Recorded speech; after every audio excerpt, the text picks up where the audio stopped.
Hi friends, ఇది మటన్లో రవాజ్ అంటారు కదా. ఇది మీకు ఎంతమందికి ఇష్టం? నాకైతే ఇది చాలా బాగా ఇష్టం.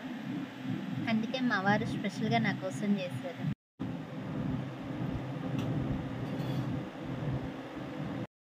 దీన్ని ఎట్లా తయారు చేసినావు అండి?